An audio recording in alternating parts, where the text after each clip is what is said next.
nella chiesa vecchia di San Trovaso di Preganzioli. I ladri rubano 19 canne dell'organo dell'Ottocento. Il parroco, danno incalcolabile, è una banda specializzata. Altri colpi in questi giorni nella Marca.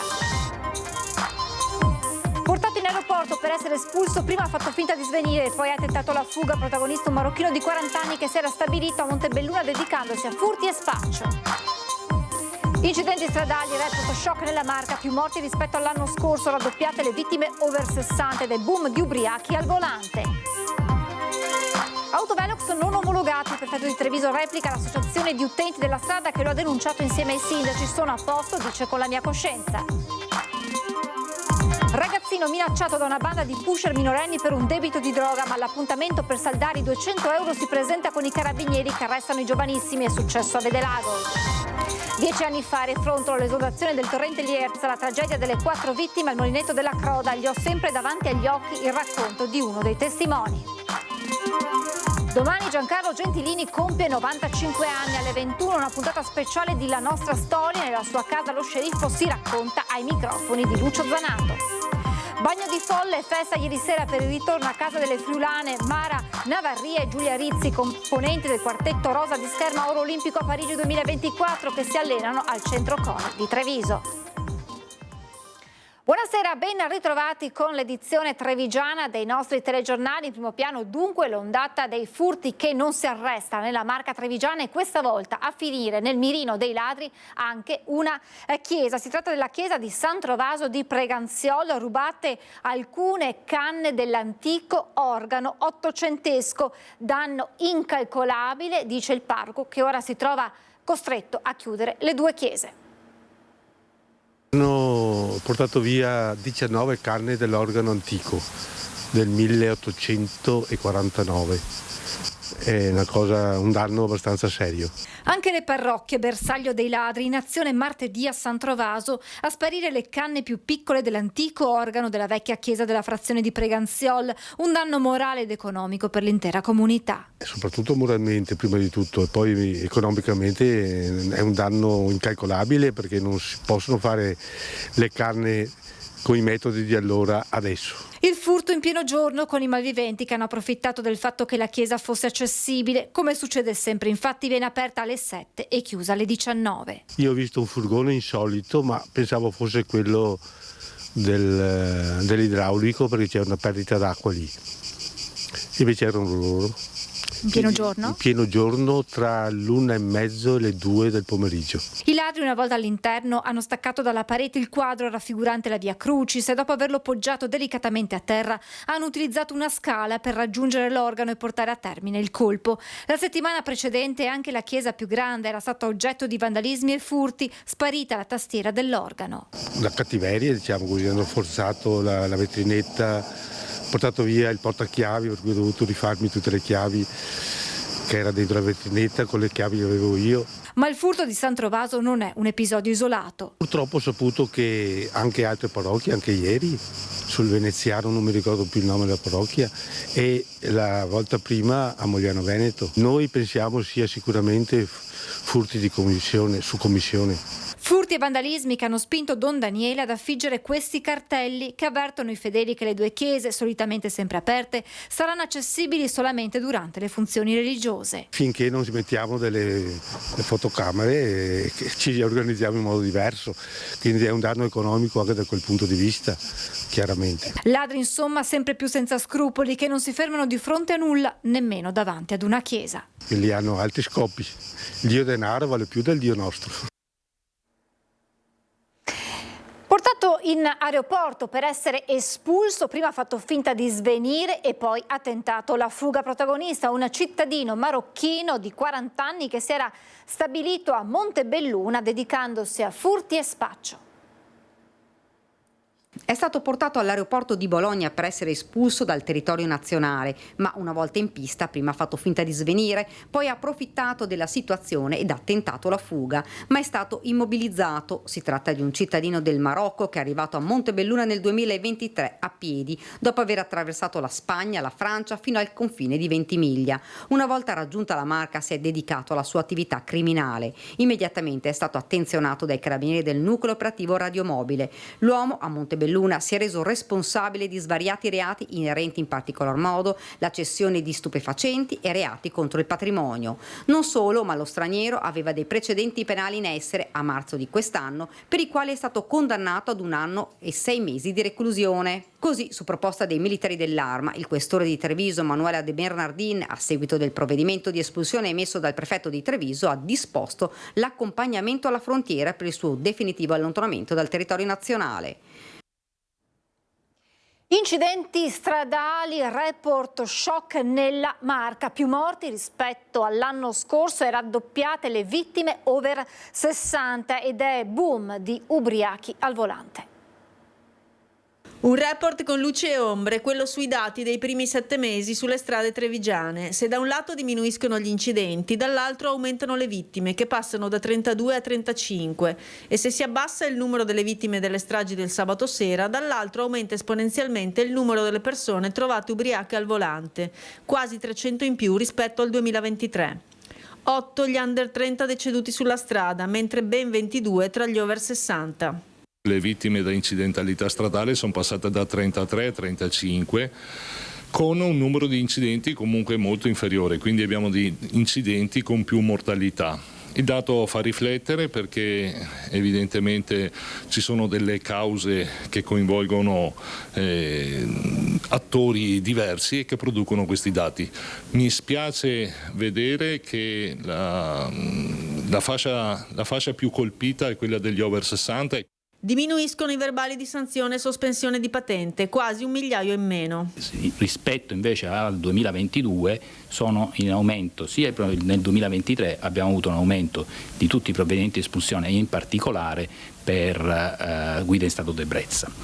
E l'altro aumento che abbiamo assistito su questa tipologia di sanzione, la sospensione della patente, è l'eccesso di velocità. 401 nel 2022, 464 nel 2023. Distrazione e velocità restano tra i fattori principali che causano gli incidenti, fattori sui quali la provincia, insieme alla prefettura, alle scuole e alle campagne di sensibilizzazione, sta facendo il possibile per riportare l'attenzione sul processo di guida. L'uso del cellulare e di altri dispositivi digitali e le mancate precedenze con investimenti di pedone sempre in testa. Tra i numeri più interessanti presentati si segnala il maggior numero di vittime registrato a gennaio, 9, e a luglio, 9 contro 1 nel 2023. Nessun incidente mortale invece a maggio. La primavera, tra aprile e maggio, mostra invece un forte calo degli incidenti rispetto al 2023. Sono stati 6 in 3 mesi, meno 73% contro le 22 vittime del 2023. I mortali sono avvenuti soprattutto il lunedì e l'orario più critico resta tra le 17 e le 18. L'invito è sempre quello: non distraetevi durante la guida, non guidate se non siete in pieno possesso delle vostre facoltà psicofisiche e prestate sempre massima attenzione nel momento in cui si guida un mezzo, qualunque esso sia, bisogna rispettare il codice della strada e stare concentrati. Da settembre partiranno altri corsi che coinvolgeranno anziani, scuole e giovani a tutti i livelli, insieme al tavolo per la sicurezza coordinato proprio dalla provincia. E a proposito di sicurezza, il prefetto di Treviso replica all'associazione Alt Velox che lo ha denunciato per la vicenda degli autovelox non omologati. Gli aspetti poi relativi all'autorizzazione, all'omologazione e all'approvazione sono in questo momento all'attenzione del governo per che venga risolta la questione. Interviene così il prefetto di Treviso Angelo Sidoti nel caso degli autovelox non omologati finiti nel mirino dell'Associazione Nazionale Tutela Utenti della Strada, che in queste settimane sta depositando in tutta Italia denunce nei confronti di sindaci e prefetti. Lo stesso Sidoti nei giorni scorsi è stato denunciato insieme al primo cittadino di Riese per il dispositivo di via Kennedy, mentre Alt Velox ha annunciato per la settimana prossima una querela nei confronti del sindaco Mario Conte, che ieri aveva replicato confermando l'importanza dei sistemi elettronici per la sicurezza stradale, posizione condivisa dallo stesso prefetto di Treviso. I sistemi di rilevazione della velocità sono degli apparecchi che servono sono utili a scopo preventivo. Ognuno risponde anche alla propria coscienza. Io con la mia coscienza faccio i conti tutti i giorni e non mi trovo in deficit. Angelo Sidoti poi chiarisce qual è il ruolo della prefettura quando si parla di autovelox. Non autorizza l'apparecchio. La prefettura autorizza, dopo un'istruttoria condotta insieme agli altri organi, polizia stradale, amministrazione provinciale, ente proprietario della strada, e autorizza il tratto stradale su cui collocare l'apparecchiatura. Alla luce di questo, precisa ancora il prefetto, in provincia di Treviso sono 6 tratti stradali di altrettanti comuni per i quali è stata autorizzata la collocazione di un autovelox fisso. Di questi oggi funzionanti 2. Se questo è il problema. Una situazione che potrebbe comunque subire delle modifiche nei prossimi mesi. È in atto, voi lo sapete anche perché l'ho detto altre volte, la revisione dei tratti stradali, perché potrebbero anche variare in conseguenza di quelli che sono i requisiti prescritti per il collocamento delle apparecchiature. Se non ci dai i soldi veniamo a cercarti. La vittima è un minorenne minacciato per un debito di droga. I 3 pusher, anch'essi giovanissimi, sono stati arrestati dai carabinieri. Terrorizzato dalle continue minacce, messaggi telefonati con frasi che non lasciavano alcun dubbio. Se non ci dai i soldi ti veniamo a cercare. Tutto per un debito di droga di circa 200 euro. La vittima, un minorenne di Vedelago che, esasperato, ha raccontato tutto al padre, che ha preso il cellulare del figlio e si è presentato in caserma dai carabinieri raccontando tutto. Immediata la denuncia. Il giovane ha quindi dato appuntamento ai pusher il 31 luglio scorso con la promessa di consegnargli i soldi. Ma all'incontro si sono presentati anche i militari dell'Arma. Appena il minore si è avvicinato è scattata la trappola. I 3 sono stati tratti in arresto. Si tratta di 2 minorenni ed un maggiorenne arrestati in flagrante. Dovranno rispondere a vario titolo di rapina, estorsione e spaccio di sostanze stupefacenti. Convalidato già l'arresto del più grande della banda, il GIP Carlo Colombo ha deciso di rimetterlo in libertà e dargli solo l'obbligo di presentazione alla polizia giudiziaria. Al giudice il ragazzo ha risposto dicendo di non sapere nulla. Io non c'entro niente con questa storia e non so niente della droga e neppure dei soldi. Il GIP, valutate le sue responsabilità, ha deciso per una misura cautelare meno afflittiva. A decidere invece per gli altri 2 minorenni come la vittima sarà il Tribunale dei minori. Nelle prossime ore è già stata fissata l'udienza di convalida e l'interrogatorio di garanzia. Secondo quanto accertato dagli investigatori, la vittima aveva acquistato una partita di droga leggera e doveva una somma di circa 200 euro agli spacciatori, somma che evidentemente non aveva pagato.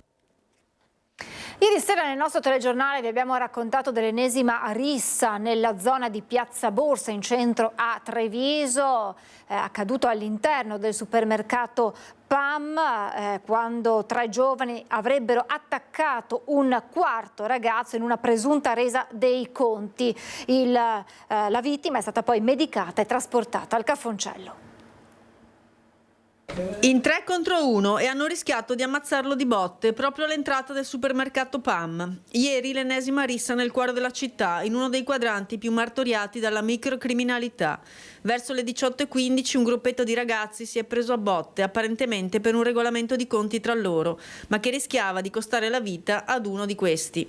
Un dipendente del punto vendita è intervenuto per dividere i litiganti, poi è arrivata la guardia giurata, infine polizia e SUEM che hanno medicato e portato all'ospedale il ragazzo ferito in modo comunque non grave. Nel marzo scorso, proprio per far fronte alla presenza di baby gang e di extracomunitari che spesso si davano appuntamento al supermercato per poi scatenare disordini, si era deciso di presidiare la zona con pattuglie di carabinieri, polizia, vigili urbani e anche finanza, in modo costante, 24 ore su 24. L'area aveva trovato un po' di tranquillità. In maggio c'era stato solo un arresto per un 46enne che aveva molestato delle persone all'interno del supermercato. Una settimana fa un 31enne era stato fermato sempre davanti al punto vendita con un coltello a serramanico da 20 centimetri. Ora la rissa che rischia di riaccendere pericolosamente il quadrante che tra Sant'Andrea, via Fiumicelli e via Toniolo l'amministrazione Conte sta cercando di restituire a nuova vita. Chi abita nel quartiere non pare avere paura, almeno la mattina. Le dirò, è mattina. Certa gente viene fuori verso sera, pomeriggio sera. La mattina è abbastanza tranquillo e comunque di sera appunto c'è sempre la polizia e questo mi dà una certa sicurezza, ovvio.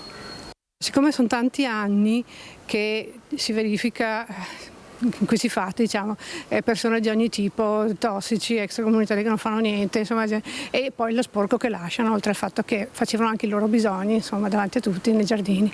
Ed era un posto invece magnifico, una volta di lusso, dove si andava con i bambini, le mamme, oppure tre ragazzi, insomma, però certo non lo trattavamo in quel modo, insomma. Quindi era diventata un po' una zona un po' brutta, un po' malfamata, ecco. Un po' il sindaco ha difeso, ecco, le baby gang, per esempio. Adesso sono due fenomeni diversi. Ha difeso le baby gang. Io non le difenderei più di tanto.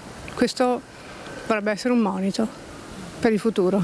Ma c'è anche chi chiede più presenza delle forze dell'ordine.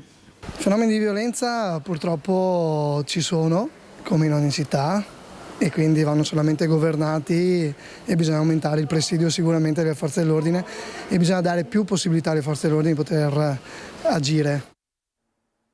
Sequestrato quasi €500.000 in polizze acquistate con i proventi di una frode assicurativa. Denunciato per autoriciclaggio un 45enne titolare di un'azienda agricola della provincia di Palermo.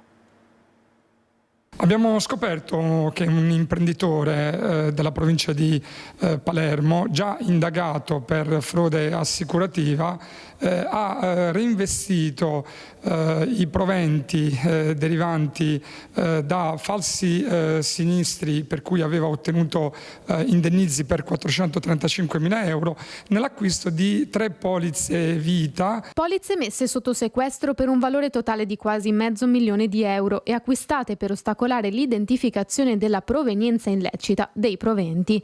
L'attività investigativa si è svolta a Treviso, dove c'è la sede dell'istituto assicurativo con cui il titolare siciliano dell'azienda agricola aveva stipulato i contratti. Indagine delle Fiamme Gialle che si è sviluppata a partire da alcuni controlli che hanno appurato come l'uomo avesse presentato una falsa perizia a seguito di danni all'azienda dovuti a delle alluvioni avvenute tra il 2018 e il 2020, in modo tale da non consentire l'individuazione puntuale dei danni riportati. Alla stessa erano state anche allegate foto che non davano conto dell'ubicazione dei beni strumentali, oltre a rappresentare stabili vetusti con crolli parziali e attorniati da rovi e vegetazione tipici di uno stato di abbandono.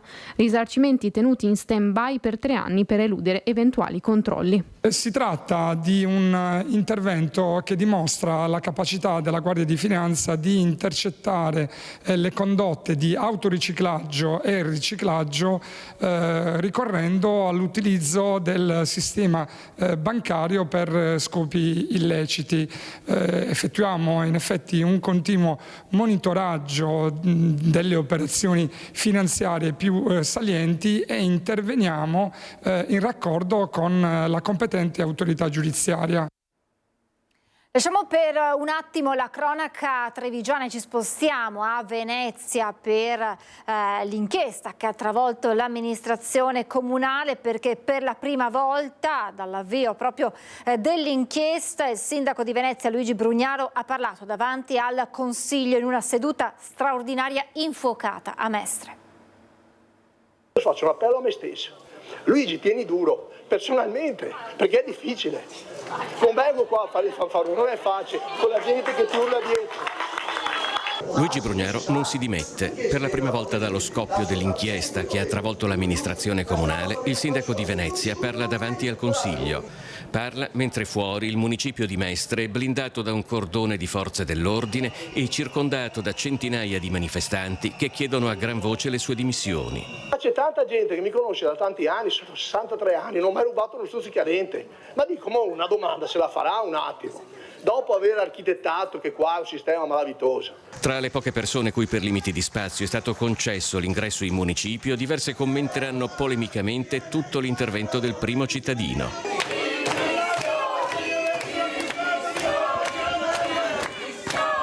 Brugnaro afferma di non avere ancora ricevuto documenti delle indagini. Le notizie le ha prese dai media e le giustifica una per una, a partire dai rapporti con il magnate Ching e la vendita dei pili. Ad aprile 2016 ho incontrato a Ca' Farsetti Mr. Ching, che risulta essere uno degli uomini più ricchi di Singapore, rappresentante di un gruppo quotato alla borsa di Singapore, ed era interessato per il tramite operativo Su Italiano del dottor Lotti, ad acquistare degli immobili a Venezia. Vedendo la mappa della città è stato lo stesso Mr. Ching a chiedere informazioni sull'area dei Pili, in quanto gli ricordava un'area similare che stava sviluppando a Londra. Quindi le sponsorizzazioni dell'Umana Reyer, la sua squadra di pallacanestro. Non mi sono mai sognato né di aver chiesto una sponsorizzazione per la squadra, né tantomeno mi sono mai sognato di aver dato vantaggi a chi sponsorizzava la squadra. Poi le intercettazioni in cui parla con l'ex assessore Boraso, al momento ancora in carcere. Il mio riferimento, mi stanno domandando a me se tu domandi soldi, lo spiego perché ero molto arrabbiato e nel dubbio, anche per provocarlo e vedere come avrebbe reagito, volevo capire se fosse uscito qualcosa di più. Mai e poi mai avrei anche solo lontanamente immaginato una tale situazione. In un secondo intervento più a braccio, Brugnaro spazia anche su altri argomenti. Momenti di tensione quando chiama in causa l'apprezzamento del consigliere d'opposizione Giovanni Andrea Martini riguardo alla protesta con pistole ad acqua sui turisti usate a Barcellona.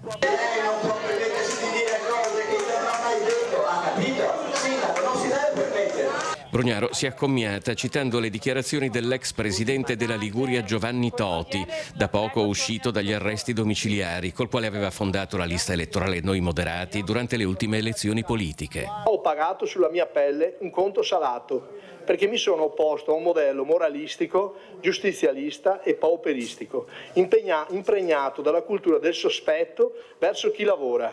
Alla fine i consiglieri di maggioranza si sono alzati ad applaudire il sindaco, ma il rumore delle contestazioni era evidentemente più forte. E durante il Consiglio comunale centinaia di persone hanno manifestato davanti al municipio chiedendo le dimissioni del sindaco Brugnaro. Via Palazzo è gremita, circondato da un ampio dispiegamento di forze dell'ordine, il municipio di Mestre è pacificamente cinto d'assedio da centinaia di persone. Cori e striscioni chiedono le dimissioni di Brugnaro e della sua giunta, ma momenti di tensione non ce ne sono. Accanto a gruppi più organizzati, ad associazioni e comitati, ci sono anche diverse persone che raramente prendono parte a manifestazioni. La convocazione del Consiglio comunale straordinario dopo l'inchiesta della Procura di Venezia, la mattina di un giorno feriale, avrebbe potuto scoraggiare la partecipazione. Invece a Mestre protesta più gente che a Venezia. Siamo qua per dire che non siamo d'accordo con questa gestione della cosa pubblica. Sono venuto qui perché mi sembra la cosa più giusta da fare dopo 9 anni che siamo qua a soffrire, a svendere Venezia. Perché dovrebbe dare le dimissioni, sì? Perché le prove e le dimostrazioni che ci sia un sistema che è più interessato all'interesse privato proprio, a danno proprio dell'interesse e del bene pubblico, sono evidenti.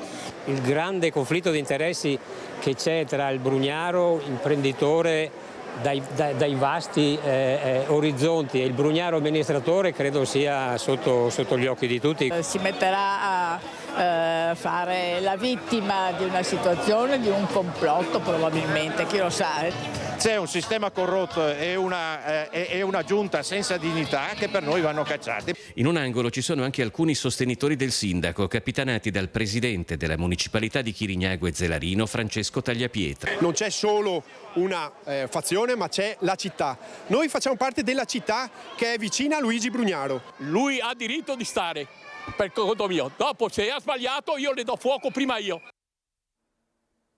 E a proposito dell'inchiesta di Venezia, dobbiamo dare conto di una doverosa rettifica in un servizio andato in onda nei telegiornali di ieri e relativo alle decisioni del Tribunale del riesame per un errore dovuto ad omonimia. È stata mandata in onda la foto del dottor Marco Rossini, residente a Montebelluna, che nulla ha a che fare con la vicenda di Venezia, anziché quella di Marco Rossini, residente a Mogliano Veneto, coinvolto invece nel procedimento penale.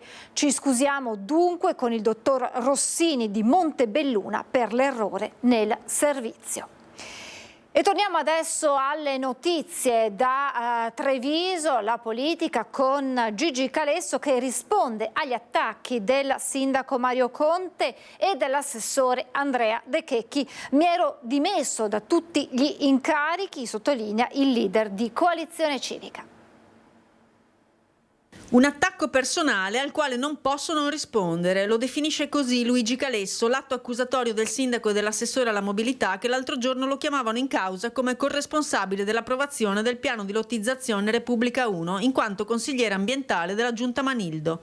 Oggi però il leader di Coalizione Civica si difende così. Va detto in primo luogo che io alla fine del 2016 ho cessato qualsiasi tipo di collaborazione con l'amministrazione Manildo e che quindi quando a aprile del 2017 prima in giunta e a marzo del 2018 dopo in consiglio comunale è stato approvato l'accordo pubblico-privato su quell'area, io non avevo più nulla a che fare con l'amministrazione Manildo. Ma c'è ancora di più, un sassolino nella scarpa che oggi è Calesso a volersi togliere. Quell'accordo pubblico-privato sarebbe rimasto sulla carta se la prima amministrazione Conte nel 2019, in sede di controdeduzione alle osservazioni al piano degli interventi, non avesse approvato definitivamente la richiesta della proprietà di utilizzare tutta l'area per fini commerciali e non per altri fini. Senza quel passaggio in Consiglio Comunale votato dalla maggioranza di centrodestra,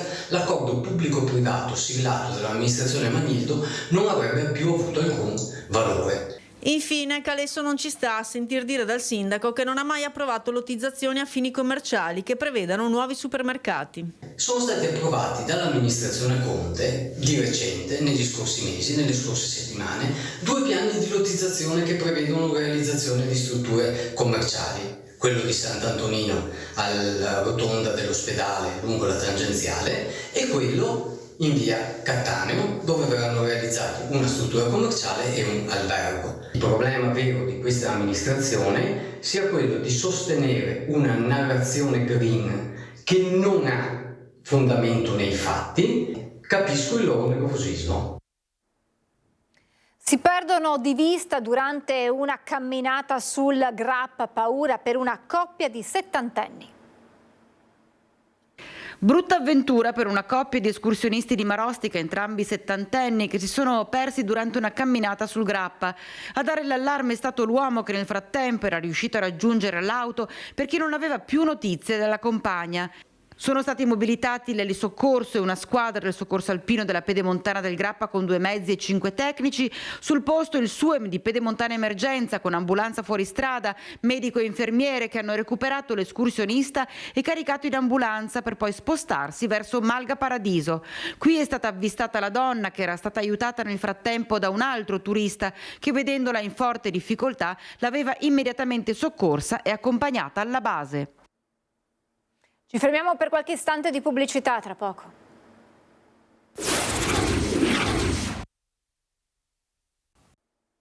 Rieccoci in diretta per raccontare della nuova ondata di maltempo che ieri sera ha interessato il Veneto con oltre un centinaio di interventi da parte dei Vigili del Fuoco, maggiormente colpita la provincia di Treviso con allagamenti e alberi caduti.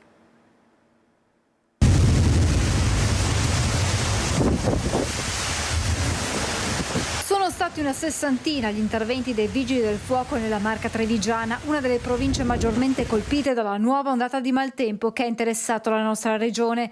Temporali con pioggia e forte vento e qualche grandinata, in particolare nell'area del Montello, interessata dalla caduta di diversi alberi nel territorio di Volpago, dove alcune strade sono state parzialmente allagate. A Mansuè pompieri al lavoro per alcuni grossi rami finiti in strada.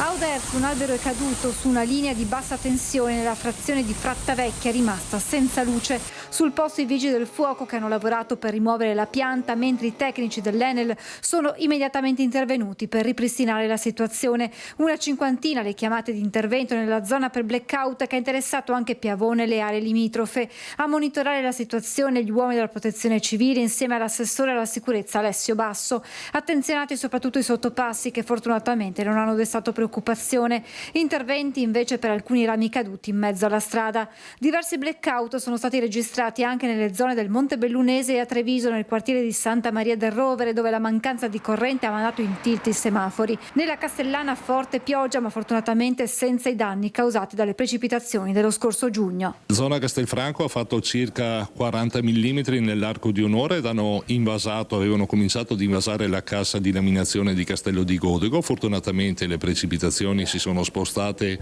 e la concentrazione non è stata a Castelfranco Veneto, quindi non abbiamo avuto alcun tipo di criticità. Abbiamo fatto del monitoraggio già dalle prime ore del pomeriggio, sia per quel che concerne i livelli della venale sia appunto la cassa di laminazione. Eravamo sul posto assieme ai volontari di protezione civile, ma fortunatamente, ripeto, non c'è stata quella precipitazione del 25 di giugno.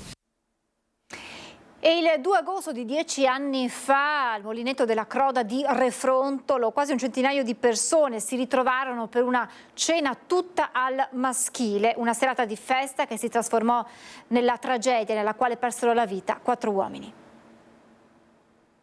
La cucina era giù in fondo, il tendone era qua, io so che sono andato verso il Molinetto, poi sono venuto di qua piano piano e poi di qua sono rientrato perché ho visto la mia macchina che andava giù nell'Ierza e ho avuto un amico che mi ha chiamato e forse è stata quella che sono ancora qui a raccontare, perché mi ha detto vieni, mi sono girato, sono tornato indietro in quell'attimo e ho sentito come un colpo.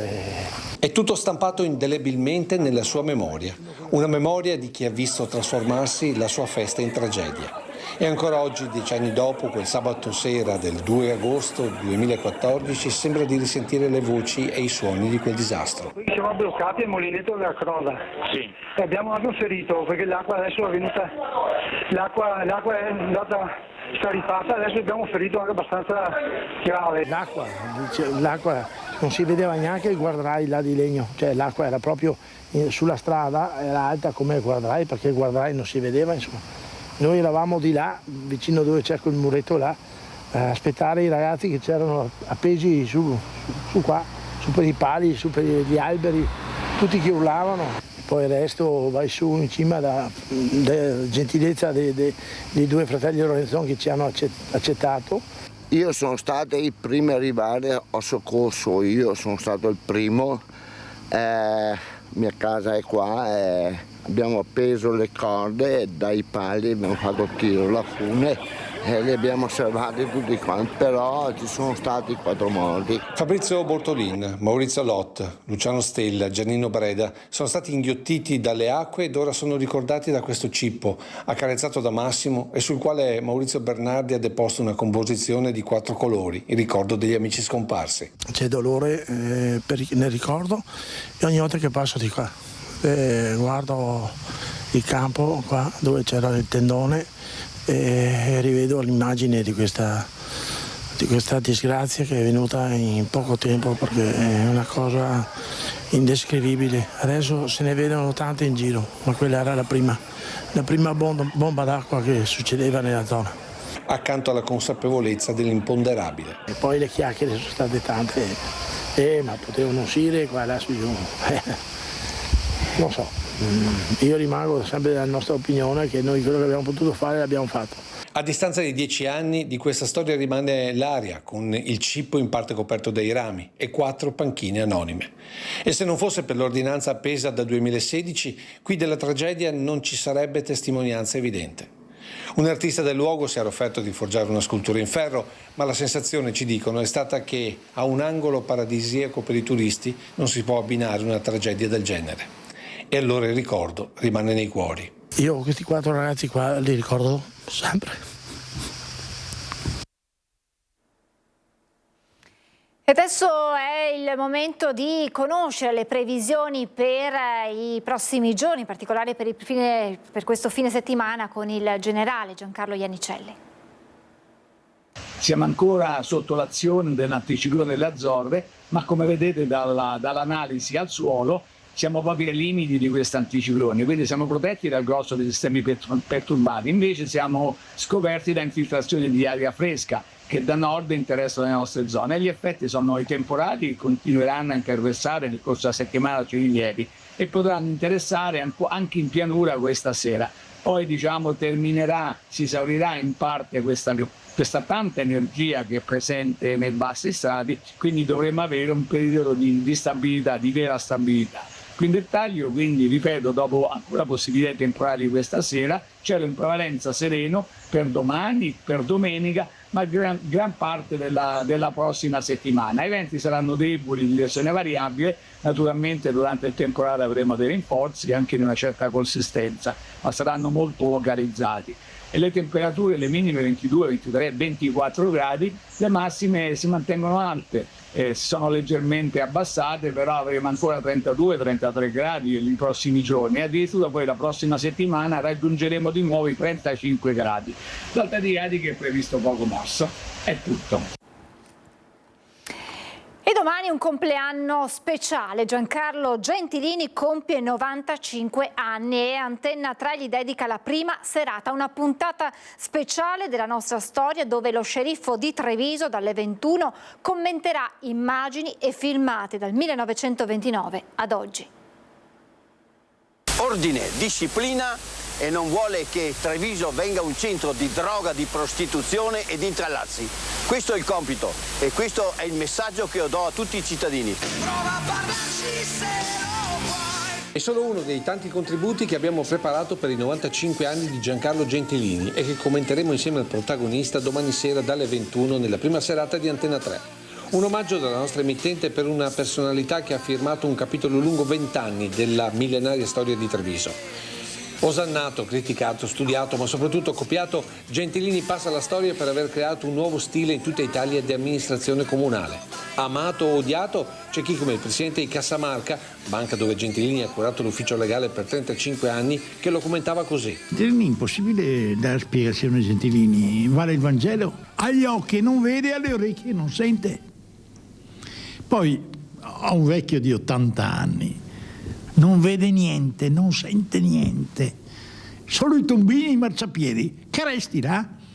Stii attento che il tombino sia chiuso, che non precipiti dentro. Ma lui ha sempre tirato dritto, come nella rivoluzione della viabilità dentro e fuori le mura, il famoso PUT, che il prossimo anno toccherà il quarto di secolo di attività e che ai nostri microfoni raccontava così. Siamo su un nodo di Porta Santi 40, un po' di rallentamento perché ci sono immissioni che vengono da Viale Montegrappa, però si supera un colpo di acceleratore e ci mettiamo subito in marcia. Mi sembra di essere nelle grandi città, sai? Domani sera rivedremo con Gentilini la Treviso dal ventennio fascista al Covid, commentando le trasformazioni della città ma anche della comunità trevigiana.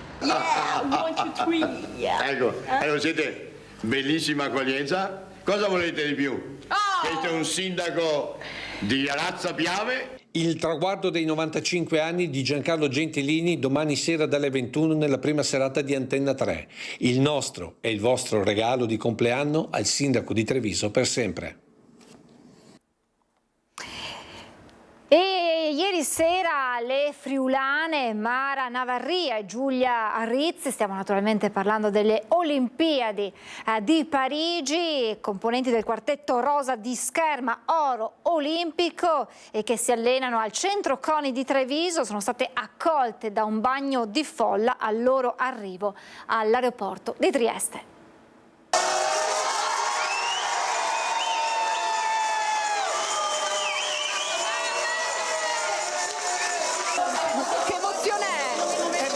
Perché qua c'è la mia famiglia, i miei amici, veramente un sacco di gente che più mi giro e più vedo occhi che veramente esplodono di gioia ed è bello condividere. Mi piace tantissimo questa cosa, vedo un sacco di bambini e di nipoti ed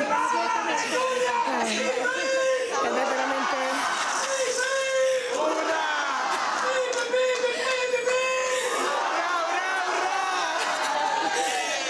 Ci sono anche un sacco di tuoi amici, sanno. Questa cosa di condividere così forte è veramente bella, il cuore sta impazzendo. Sono ancora senza voce perché comunque la mia gara a squadre sembra iniziata tardi, ma in realtà dal primo stoccato ho iniziato a urlare, sostenere, consigliare, supportare, dare l'anima per questo risultato ed è arrivato, guarda. Allora Giulia, complimenti.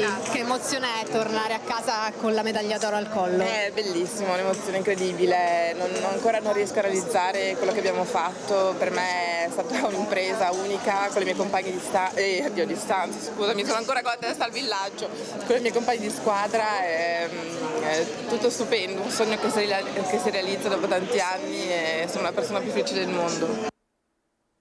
Siamo alle notizie da Belluno e provincia.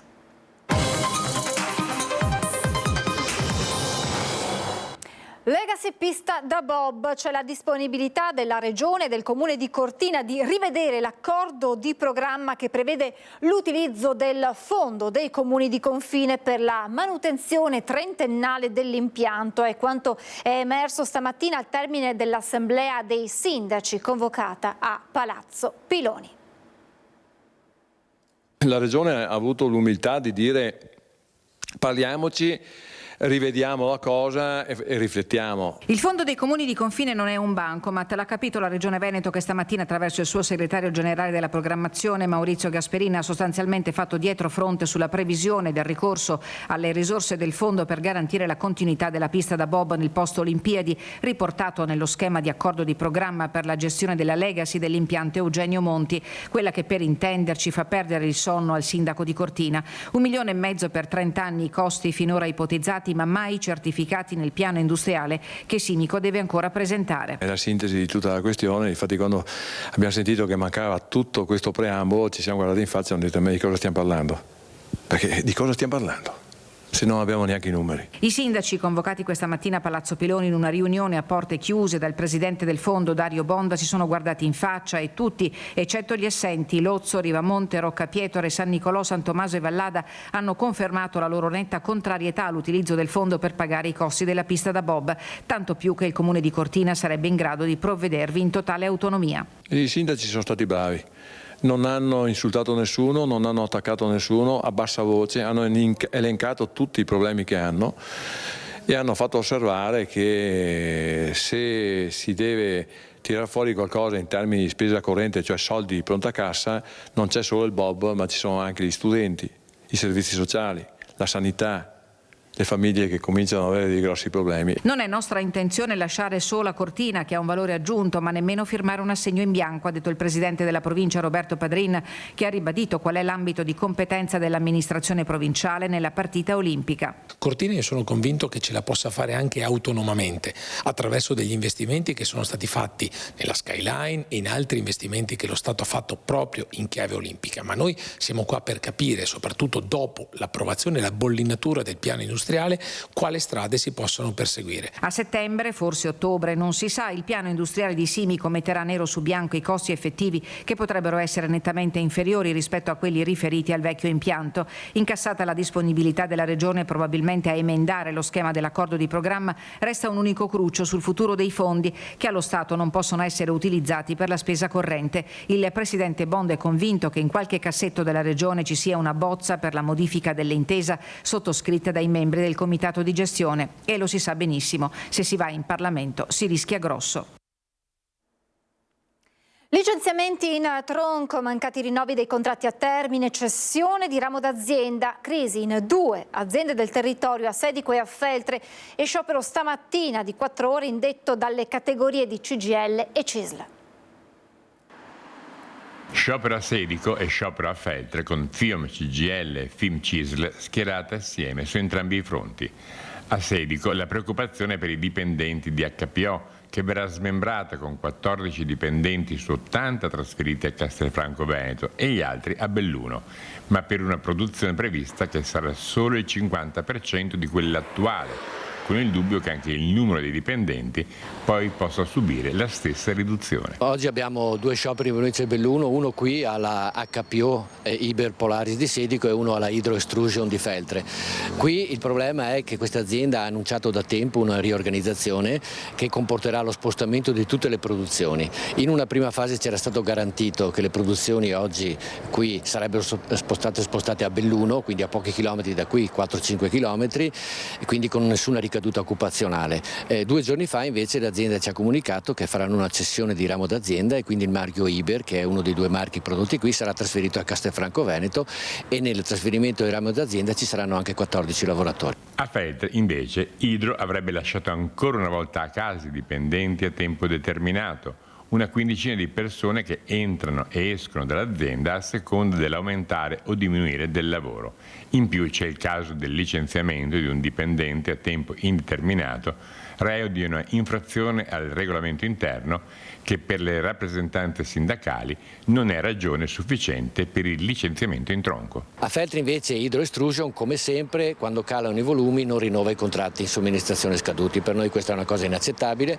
Ci sarebbero gli ammortizzatori sociali che aiutano le aziende a transitare periodi brevi di difficoltà. Hydro non vuole aprire la cassa integrazione perché la reputano una cattiva pubblicità per il mercato, per i clienti, e a pagare sono i lavoratori ai quali non rinnovano i contratti in scadenza. In più abbiamo avuto un lavoratore che si è reso responsabile di che ha avuto una contestazione disciplinare, in conseguenza della quale l'azienda lo ha licenziato. Per noi è un provvedimento esagerato, sproporzionato rispetto a quanto commesso, e inoltre l'azienda continua in una pratica di gestione degli orari come fosse una loro pertinenza. Fondazione Teatri delle Dolomiti, c'è un problema di conti e c'è un problema politico. Il peso specifico di entrambi pesa sul futuro dell'ente. Rientrate le dimissioni del presidente Massimo Ferigutti, sul tappeto restano i rilievi della revisora unica dei conti che rischiano di far saltare il banco. Massimo Ferigutti avrebbe deciso di rimettere nelle mani del sindaco di Belluno il suo mandato di presidente della Fondazione Teatri delle Dolomiti a causa dei rilievi reiterati mossi dalla revisora unica Alessandra Enrico sulla gestione unilaterale dell'ente e sulla condotta interna denunciata dalle 2 consigliere del Consiglio di gestione, Francesca Bortoluzzi e Tiziana Noro. Ma per un vizio di forma le dimissioni sarebbero risultate nulle. Di qui l'incontro vis-à-vis con il sindaco De Pellegrin, che l'ha convinto a restare al timone dell'ente, che sui conti pare navigare a vista. Le richieste tecniche della revisora sono consultabili nel sito della Fondazione, ma ci sarebbe anche una PEC recente che darebbe un opt-out indifferibile. Insomma, una situazione complicata senza una strategia di lungo termine, fatta salva la progettualità Culture Link supportata dalla Fondazione Cariverona. Tema spinosissimo quello della Fondazione Teatri, che martedì scorso durante il Consiglio Comunale è stato oggetto di una discussione a carattere non deliberativo presentata dalla capogruppo di Insieme per Belluno Bene Comune Lucia Olivotto. Si rischia un controllo da parte della Regione, perché se il conflitto supera i limiti, diciamo così, di accettabilità, non si riescono a ricomporre queste questioni, può partire, diciamo, una verifica da parte della Regione. Allora lì sono dolori per tutti. La richiesta di accesso agli atti e quindi ai verbali del Consiglio di gestione della Fondazione della capogruppo Olivotto ha svelato un clima tutt'altro che sereno all'interno del Consiglio di gestione. Le consigliere richiamano il Presidente puntualmente al rispetto del regolamento e a passare per il Consiglio per le decisioni. In realtà, così si evince dai verbali, il Presidente va avanti per la sua, quindi con delle scelte totalmente autonome e anche in disaccordo con il resto del Consiglio, il che non va bene. Ma la discussione in Consiglio non ha sortito effetto alcuno. Il sindaco ha difeso le scelte di Ferigutti riferendo che le dimissioni sono arrivate in un suo momento di difficoltà personale e familiare. L'assessore alla cultura Damiano, che sulla vicenda si è dato la consegna del silenzio, non vuole alimentare polemiche. Politicamente e amministrativamente una frattura fra l'area civica del sindaco De Pellegrin e quella di Fratelli d'Italia, che nel Consiglio di gestione della Fondazione siede con Francesca Bortoluzzi. La scelta di una tregua armata potrebbe avere i giorni contati. Estate di passione per le strade bellunesi a causa dei cantieri che rallentano la viabilità e nel caso riferito ai lavori di demolizione del cavalcavia ferroviario di Busche al confine con la frazione Feltrina di Ponte stanno causando code, disagi e ritardi. Li ha toccati con mano anche il presidente del Fondo Comuni di Confine che parla di una situazione che non si può tollerare supinamente. Oltre a creare pesanti disservizi ai cittadini, afferma Dario Bond, stiamo facendo una pessima figura con i molti turisti che passano in questo periodo a Busche, snodo importante per la viabilità interprovinciale. Chiosa Bond, occorre cambiare marcia o si rischia di vanificare gli sforzi di un intero territorio. E con questa notizia chiudiamo la nostra edizione del telegiornale, ora la sigla e poi le previsioni del tempo. Grazie per esserti con noi e buona serata.